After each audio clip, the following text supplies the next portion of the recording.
అప్పుల బాధలు వెంటాడుతున్నాయా? అయితే 6 JVR వారి జాతిరత్నాలు ధరించండి. నమస్తే. యమన్ దేశంలో కేరళ నర్సు నిమిషప్రియకు ఉరిశిక్ష పడబోతోంది. జూలై 16వ తారీఖు ఉరిశిక్ష విధిస్తున్నారు. మరణశిక్ష అమలు కాబోతోంది. అక్కడ జైల్లో ఏర్పాట్లు ఆల్మోస్ట్ జరిగిపోయాయి. ఇది చాలామంది భారతదేశ ప్రజల్ని కలవరపెడుతున్న అంశం. మన దేశ నర్సుకి, కేరళ రాష్ట్రానికి సంబంధించిన నర్సుకి జూలై 16వ తారీఖున మరణశిక్ష విధించేస్తున్నారు. ఇక ఆమె మనకు ఉండదు, ఆమె మనకు దక్కదు, మరణశిక్ష అమలవుతుంది. ఈ టెన్షన్‌తో చాలామంది ఉన్నాం మనం. భారత ప్రభుత్వం కూడా ఒక దశలో చేతులెత్తేసింది. సుప్రీంకోర్టులో విచారణ సందర్భంగా దౌత్యపరంగా మేము చేయాల్సింది చేశాం. కానీ ఇప్పుడు ఏమీ చేయలేని పరిస్థితి కనిపిస్తోంది మాకు కూడా అని చెప్పి సుప్రీంకోర్టులో వాదనల సందర్భంగా కేంద్ర ప్రభుత్వం కూడా చెప్పిందంటే, ఇక ఈమె మరణాన్ని ఎవరూ ఆపలేరు అనే చర్చ జరిగింది. ఇప్పటికిప్పుడు మనకు వస్తున్నటువంటి సమాచారం కొంత ఊరట కలిగించే అంశం. నిమిషప్రియకు మరణశిక్ష వాయిదా పడింది. తాత్కాలికంగా వాయిదా వేస్తూ అక్కడి అధికారులు నిర్ణయం తీసుకున్నారు. ఎందుకంటే భారత ప్రభుత్వం తాను ఏదైతే ఎంతవరకు చేయాలో, తన శక్తి మేర ఎంతవరకు చేయాలో అది చేసింది.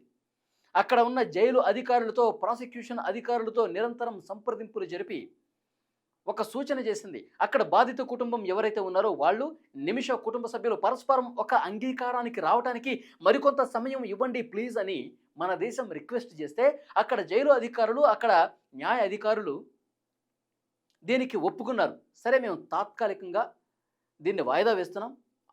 అలా అని ఎక్కువ వాయిదా కూడా ఇవ్వం, ఎక్కువ టైం కూడా ఇవ్వం. సో తాత్కాలికంగా కొన్ని రోజుల పాటు మీకు ఈ వెసులుబాటు కల్పిస్తామని చెప్పి అక్కడి అధికారుల నుంచి సమాచారం వచ్చింది. సో దేశ ప్రజలు ఒక్కసారిగా ఊపిరి పీల్చుకున్నారు. నిమిషప్రియకు జూలై 16వ తారీఖు అంటే బుధవారం రోజు ఉరిశిక్ష పడబోతుంది. ఇంకా నిమిష మనకు దక్కదు అని చెప్పి అనుకుంటున్నటువంటి ఈ హై టెన్షన్ సిచ్యువేషన్లో ఊరట కలిగించే అంశం, కొంత ఊపిరి పీల్చుకున్నటువంటి అంశం, తాత్కాలికంగా ఈ ఉరిశిక్షను వాయిదా వేసింది ప్రభుత్వం. ఎందుకంటే నిమిషప్రియకు ఎందుకు ఉరిశిక్ష వేశారనేది కూడా ఒకసారి మనం మాట్లాడుకోవాల్సిన అవసరం ఉంది. ఒకవైపు మన దేశం ఈ విధంగా మాట్లాడి, అక్కడ జైలు అధికారులు, న్యాయ అధికారులతో మాట్లాడి కొంత ఊరట కలిగించారు, కొంత ఈ ఉరిశిక్షను వాయిదా వేశారు. మరోపక్క కేరళ రాష్ట్రానికి సంబంధించి ఒక మత గురువు అబూబకర్ ముస్లియార్, ఆయన కూడా నిరంతరం అక్కడ మత పెద్దలతో సంప్రదింపులు జరుపుతూ ఉన్నాడు. బ్లడ్ మనీకి అంగీకారం తెలిపే విధంగా వారి ప్రయత్నాలు కూడా జరుగుతున్నాయి. సానుకూల వాతావరణంలోనే ఆ ప్రయత్నాలు కూడా జరుగుతున్నాయి. ఏమే ఉరిశిక్ష పడకుండా ఉండాలంటే ఏకైక మార్గం ఇప్పుడు బ్లడ్ మనీ. బ్లడ్ మనీకి వాళ్ళు అంగీకరించాలి. అసలు బ్లడ్ మనీ అంటే ఏంటి? నిమిష చేసిన పనిని క్షమిస్తూ, నిమిషకు క్షమాభిక్ష పెడుతూ, నిమిష కుటుంబం నుంచి డబ్బులు తీసుకోవటం. డబ్బులు తీసుకుని మమ్మల్ని క్షమించండి అని చెప్పి నిమిష కుటుంబం ప్రాధేయపడితే ఆ డబ్బులు తీసుకుని క్షమించేస్తారనమాట. అలా $1 మిలియన్ ఇచ్చేందుకు నిమిష కుటుంబం అంగీకారం తెలిపింది. $1 మిలియన్ అంటే 8.6 కోట్లు, అంటే 8,60,00,000 ఇచ్చేందుకు నిమిష ఫ్యామిలీ సిద్ధమైపోయింది. ప్రస్తుతం మత పెద్దల సహకారంతో ఈ డిస్కషన్స్ కూడా జరుగుతున్నాయి. ఒకవైపు భారత ప్రభుత్వం అక్కడ జైలు అధికారులతో కొంత శ్రమించి మాట్లాడి దీన్ని తాత్కాలికంగా వాయిదా వేశారు. కానీ అసలు మరణశిక్ష పూర్తిగా లేకుండా చేయాలంటే బ్లడ్ మనీకి అంగీకారం తెలపాలి బాధిత కుటుంబం. ప్రస్తుతం ఇది కూడా కొంత సానుకూల వాతావరణంలోనే జరుగుతున్నట్టుగా తెలుస్తోంది. సో ఇప్పుడు నిమిషప్రియకు అసలు ఎందుకు ఉరిశిక్ష వేస్తున్నారు అన్నది కూడా గత వీడియోలో మనం మాట్లాడుకున్న ఒక్కసారి గుర్తు చేసుకునే ప్రయత్నం చేద్దాం. 2008లో నర్సు కోర్సు పూర్తి చేసిన నిమిష యమన్ దేశానికి వెళ్ళింది అక్కడ ఉద్యోగం చేయడానికి. కొన్ని రోజులు ఉద్యోగం చేసిన తర్వాత నిమిషప్రియ అక్కడే ఒక క్లినిక్ ఏర్పాటు చేయాలనుకుంది. తర్వాత ఆమెకి పెళ్ళయింది, భర్త ఉన్నాడు, తర్వాత ఒక కుమార్తె కూడా ఉంది. ఫ్యామిలీ మొత్తం యమన్ దేశానికి వెళ్ళారు. 2011 సంవత్సరంలో అక్కడ ఆమె ఆల్రెడీ నర్సుగా పనిచేసింది కదా కొన్ని సంవత్సరాలు. సో అక్కడే ఒక క్లినిక్ ఏర్పాటు చేయాలని నిర్ణయం తీసుకుంది. క్లినిక్ ఏర్పాటు చేయాలంటే యమన్ దేశంలో, ఇప్పుడు మన దేశంలో అనుకోండి వెంటనే క్లినిక్ ఏర్పాటు చేసేస్తాం, అందుకు కావాల్సిన స్టాఫ్ పెట్టేసుకుంటాం, రన్ చేసేస్తాం. కానీ అక్కడ అలా కాదు. ఆ దేశ చట్టం ప్రకారం ఎవరైనా సరే ఒక విదేశీయులు అక్కడ ఒక క్లినిక్ పెట్టాలంటే ఆ దేశంలో ఉన్నటువంటి వ్యక్తి వ్యాపార భాగస్వామిగా ఉండాలి. సో అక్కడ ఆ బిజినెస్ పార్ట్నర్ వాళ్ళ దేశం ఉండాలి. వాళ్ళతో కలిసి మాత్రమే అక్కడ క్లినిక్ ఏర్పాటు చేసుకున్నటువంటి అవసరం అక్కడ చట్టాలు కల్పిస్తాయి. సో మెహదీ అనే వ్యక్తితో స్టార్ట్ చేశారు క్లినిక్. కొన్ని రోజులు సజావుగానే నడిచింది. తర్వాత ఈ నిమిష ఫ్యామిలీకి సంబంధించి వారి కుమార్తె ఉంటుంది కదండీ! వారి కుమార్తెకి ఒక ఫంక్షన్ చేయాల్సొచ్చింది.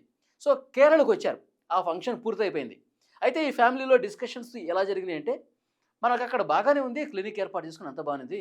ఇప్పుడు అంత దూరం పోయేందుకు మన ఊళ్ళోనే మన దగ్గరే మనం క్లినిక్ పెట్టుకుందాం గదా! అక్కడి నుంచి పూర్తిగా వచ్చేద్దాం అని చెప్పి ఈ ఫ్యామిలీలో మిగతా కుటుంబ సభ్యులు, బంధువులందరూ మాట్లాడుకున్నారు. సరే ఎందుకు అంత దూరం ఎందుకు ఇక్కడే ఉందాంలే అని చెప్పి భర్త, కుమార్తె ఇక్కడే ఉన్నారు. నిమిష మాత్రమే అక్కడికెళ్ళింది. మొత్తం అక్కడ వ్యాపారం క్లోజ్ చేసుకొద్దాం. ఆ మెహదీతో వ్యాపార సంబంధాలు పూర్తిగా తెంచుకొని వచ్చేస్తాను నేను గూడా. ఇక్కడే ఉండిపోదాం. అది సెటరేట్ చేసుకొని వస్తాను. ఏమన్నా డబ్బులు ఆయనకేమన్నా ఇవ్వాలంటే ఇచ్చేసి మొత్తం క్లోజ్ చేసుకొని వస్తానని చెప్పి ఆమె యమన్ దేశానికి వెళ్ళిపోయింది. ఇక్కడే అసలు కథ మొదలైంది. ఈ మెహదీ అనే వ్యక్తి వ్యాపార భాగస్వామి ఉన్నాడు కదండీ! అతను ఎలా వెళ్తావు నువ్వు? ఈ క్లినిక్‌ని అర్ధాంతరంగా ఆపేసి నువ్వు ఇండియా ఎలా వెళ్ళిపోతావు? కుదరదు. నువ్వు నాకు చాలా డబ్బులు ఇవ్వాల్సింది. అసలు నువ్వు వెళ్ళటం కుదరనే కుదరదు అని చెప్పి ఆమె పాస్‌పోర్ట్ లాక్కున్నాడు. ఆమె దగ్గర నుండి డబ్బులు లాక్కున్నాడు. వేధించటం మొదలుపెట్టాడు. తీవ్రమైన వేధింపులు. ఈ గొడవలు జరుగుతానే ఉన్నాయి. భర్త, కుమార్తె ఇక్కడే ఉండిపోయారు. అక్కడ నిమిషేమో వాడితో గొడవలు పెట్టుకుంటా ఉంది. ఈ డిస్కషన్ జరుగుతా ఉన్నాయి. నువ్వు అసలు ఎళ్ళటానికి కుదరదు అని చెప్పి చాలా వరకు సర్ది చెప్పే ప్రయత్నం చేసింది. అక్కడి నుంచి రావాలనే ప్రయత్నం చేసింది. కానీ ఆ మెహదీ అనే వ్యక్తి వ్యాపార భాగస్వామి వేధింపులు తీవ్రమైపోయాయి. సరే ఎలాగైనా సరే వాడిని వదిలించుకొని వెళ్ళిపోదాం అనుకునే ఒక ప్లాన్ వేసింది. మత్తు మందు ఇచ్చేసి అతను మత్తులోకి జారుకున్న తర్వాత మన పాస్‌పోర్ట్ అతని దగ్గరుంది. ఆ పాస్‌పోర్ట్ అతని దగ్గర నుంచి తీసేసుకొని నా దారిన నేను ఇండియాకి వెళ్ళిపోదాం అనుకుంది. మత్తు ఇంజెక్షన్ ఇచ్చింది. మత్తులోకి జారుకున్నాడు. ఇక్కడ జరిగిన అతిపెద్ద తప్పిదం ఏందంటే ఆ మత్తు డోస్ ఎక్కువైపోయింది అతనికి. మెహదీ అనే వ్యక్తికి మత్తు డోస్ ఎక్కువైపోయింది. అతను కోమాలోకి వెళ్ళిపోయాడు. ఆ తర్వాత చనిపోయాడు. ఈమె పాస్‌పోర్ట్ తీసుకొని ఎయిర్‌పోర్ట్‌కి వెళ్తుంటే ఎయిర్‌పోర్ట్‌లో పోలీసులు అడ్డుకున్నారు. ఆమెని అరెస్ట్ చేశారు. అప్పటినుంచి యమన్ దేశంలో జైల్‌లో ఉంది. యాక్చువల్‌గా యమన్ దేశంలో జైల్‌లో ఉన్నప్పుడు అక్కడ కోర్టులో వాదనలు జరిగినప్పుడు మన దేశస్థుడితో వ్యాపారం స్టార్ట్ చేసి, మన దేశస్థుడిని మోసం చేసి, మన దేశస్థుడినే చంపేసింది. కాబట్టి ఈమెని కఠినంగా శిక్షించాలని చెప్పి అక్కడి ట్రయల్ కోర్టు మరణశిక్ష విధించింది. యాక్చువల్‌గా మరణశిక్ష విధించినప్పుడు మన దేశం అక్కడి దేశంతో నేరుగా మాట్లాడి దౌత్యపరంగా సంబంధాలు ఉంటే నేరుగా మాట్లాడి ఆ కొంత శిక్షను తగ్గించే ప్రయత్నం చేయొచ్చు. కానీ ఇక్కడ మన దేశానికి వచ్చిన ప్రధానమైన ఇబ్బంది ఏంటి అంటే యమన్ దేశంలో 2 ప్రభుత్వాలు ఉన్నాయండి. ఇక్కడ మన దేశంలో ప్రస్తుతం ఎన్‌డీఏ ప్రభుత్వం ఉంది. ఒకటే ప్రభుత్వం కదా! ప్రధాని మోదీ ఒకటే కదా! కానీ అక్కడ 2 ప్రభుత్వాలు ఉంటాయి. ఒకటి ప్రపంచం గుర్తించినటువంటి ప్రెసిడెన్షియల్ కౌన్సిల్ ఒక ప్రభుత్వం ఉంది. రెండోది హూతీలు. అక్కడ హూతీ రెబెల్స్ ఉన్నారు. ఏది మన తాలిబాన్లు లాగా అనమాట. రెబెల్స్ ఉన్నారు అక్కడ. హూతీల నేతృత్వంలో ఆ రెబెల్స్ నేతృత్వంలో ఉన్నటువంటి political council, supreme political council అని చెప్పి ఇంకొక ప్రభుత్వం కూడా ఉంది. ఇప్పుడు ఈమెకి శిక్ష వేసిన కోర్టు, ఉన్నటువంటి జైలు అన్నీ కూడా ఈ హూతీ రెబెల్స్ నేతృత్వంలో నడిచేటటువంటి వ్యవస్థల చేతిలో ఈమె బందీ అయిపోయింది. కాబట్టి యమన్ దేశానికి ఒరిజినల్‌గా ప్రపంచం గుర్తించిన ప్రభుత్వం ఉంటేనేమో మనం డైరెక్ట్‌గా సంప్రదింపులు జరిపేసి ఆమెని ఆ శిక్షను తగ్గించి విడిపించుకొని తీసుకురావచ్చు. కానీ హూతీ రెబెల్స్ ప్రభుత్వం ఏదైతే ఉందో అసలు వాళ్ళతో మనకు సంబంధమే లేదు. వాళ్ళతో మనకు అసలు కాంటాక్ట్సే లేవు. అసలు చిక్కు అది. సుప్రీంకోర్టులో కూడా మన దేశం అదే వాదనలు వినిపించింది. సుప్రీంకోర్టులో కూడా మన న్యాయవాదులు అదే వినిపించారు. మేము అసలు ఏమీ చేయలేకపోతున్నాం. అక్కడ డైరెక్ట్ గవర్నమెంట్ కాదు. హూతీ రెబెల్స్ నేతృత్వంలో ఇదంతా జరుగుతుంది. మాకు సరైనటువంటి కాంటాక్ట్స్ లేవు. వాళ్ళతో సంప్రదింపులు లేదు. దౌత్యపరంగా ఎలాంటి సంబంధాలు లేవు. అందుకే ఇంత లేట్ అవుతుంది. ఏమీ చేయలేని పరిస్థితి అని చెప్పి సుప్రీంకోర్టులో ఈ వాదనలు జరిగాయి. సో క్లియర్‌గా ఇక్కడ మనకి అర్థమవుతోంది. హూతీల నేతృత్వంలో బందీ అయిపోయింది కాబట్టి ఈ సమస్య వచ్చి పడింది. ఇప్పుడు బ్లడ్ మనీకి అంగీకరిస్తే ఈ హూతీ నేతృత్వంలో ఉన్న అధికారులు, తర్వాత అక్కడ మెహదీ ఎవరైతే చనిపోయాడో అతని కుటుంబం వెనక్కి తగ్గట్లా. మీరు ఎంత డబ్బులైనా ఇవ్వండి, మాకు అనవసరం. మాకు అసలు డబ్బు వద్దే వద్దు. మా కొడుకును చంపింది, మా వాడిని చంపింది, తను కూడా చావాల్సిందే. ఇదే మొండి పట్టుకుని కూర్చున్నారు. సో డెఫినెట్‌గా ఇప్పుడు బ్లడ్ మనీకి సంబంధించి చర్చ జరుగుతుంది.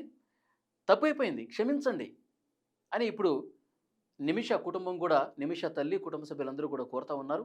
$1 మిలియన్ ఇవ్వటానికి సిద్ధంగా ఉన్నారు.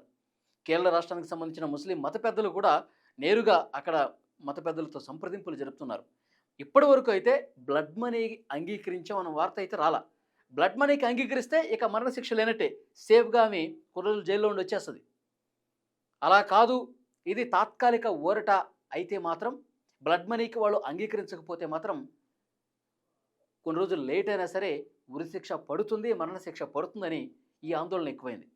సో బ్లడ్ మనీ కోసం ఇప్పుడు దీన్ని అమలు చేసేందుకు ప్రయత్నాలు తీవ్రంగా జరుగుతున్నాయి. మరి భవిష్యత్తు ఎలా ఉంటుందో చూడాలి. ఇప్పటికిప్పుడైతే కొంత ఊరట కలిగించే అంశం, కొద్దిగా ఊపిరి పీల్చుకునే అంశం ఏంటంటే తాత్కాలికంగా ఈ మరణశిక్ష వాయిదా పడింది. సో చూద్దాం నెక్స్ట్ భవిష్యత్తు ఏ విధంగా ఉండబోతుందన్నది.